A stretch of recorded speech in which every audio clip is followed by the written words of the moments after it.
This is CBS 6 News in high definition. 5 a.m. Wednesday. Coming up on CBS 6 News, a little boy suffers some nasty wounds in a pit bull attack. And police in Rutland warning of a new scheme. We'll get to those stories after we check out the forecast. Here's Nick. Thanks, Ed. Well, there may be just a couple of sprinkles early this morning, but in general, skies will be clearing out, making way for some sunshine this afternoon. Today will start a stretch of about 5 days in a row of beautiful weather. We'll top out today in the mid-70s with skies clearing out. I'll tell you just how warm we're going to get by the weekend. That's in just a few minutes. Thank you, Nick. A little boy suffers some nasty wounds after being attacked by pit bulls in Pittsfield. It happened Monday night at this home on Edward Avenue. 9-year-old Perrin Patel dragged down the stairs and outside by as many as 3 animals. He suffered severe cuts and puncture wounds. His mother describes a wild scene as she and the owners of the animals worked to get the boy to safety. I just kept screaming at them, get your dogs off my kid. And, they said, we're trying. And, like I said, I just kept trying to grab my son and pull him away from it. And as soon as I got him, I didn't look back. And I went back into the house, and that was the last that I saw. They haven't said anything to me since. It's crazy how much I've heard after the fact of how dangerous these dogs actually were. And I definitely do not think that they should be released. Lots of cuts and puncture wounds for 9-year-old Perrin Patel. The animals are being held at a local shelter. No charges yet for the owners. State lawmakers in the final days of their current session in Albany, they still have some issues on the table. Among them, further restrictions on tanning salons. The Buffalo News reporting today an agreement has been reached to raise the minimum age from 14 to 16. Also up in the air, how to handle teacher evaluations. Should the findings be made widely available or only given to parents?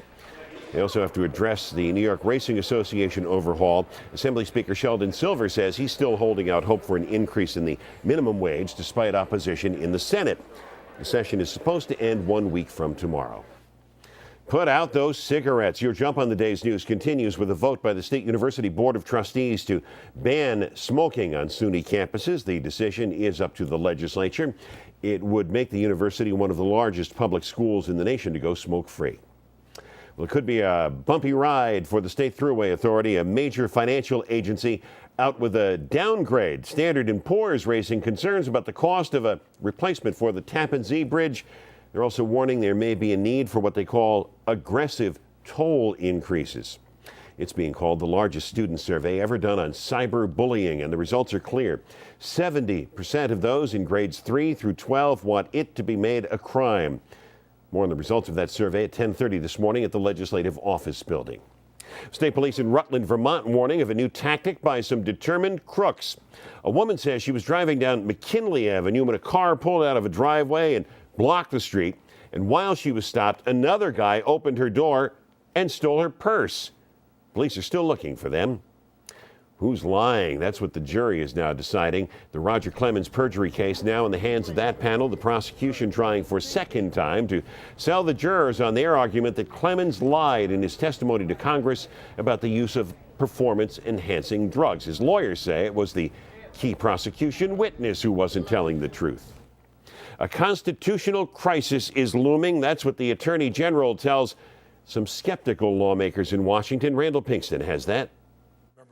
The Attorney General on the hot seat before the Senate Judiciary Committee defended his decision to use U.S. attorneys to investigate leaks of highly classified information. I have great faith in the abilities and the integrity of these two gentlemen. But Republican Senator Lindsey Graham insisted Attorney General Eric Holder should have appointed an outside counsel. But Senator, I think you're missing something here. I think you're missing something here. I think you're missing the fact that this is a very big deal.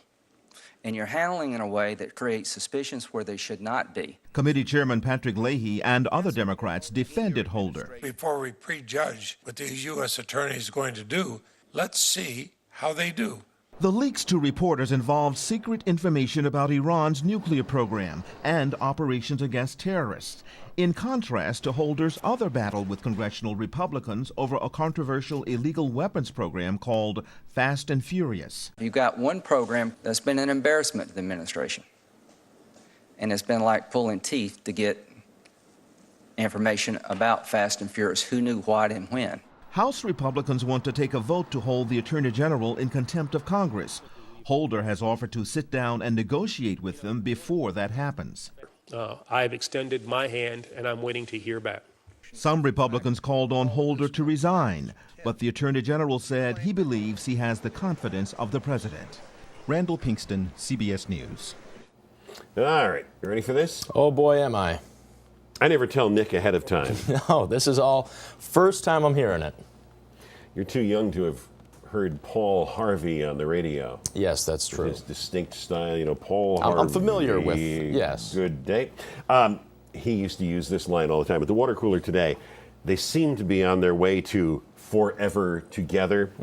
Sadly, the world's longest running animal marriage seems to be on the rocks now. These two giant turtles at a zoo in Austria, they've been together for 115 years. Wow. Now they can't stand each other anymore. Oh. They don't want to be in the same cage. They've given them love food to try and get them back together. They've done everything.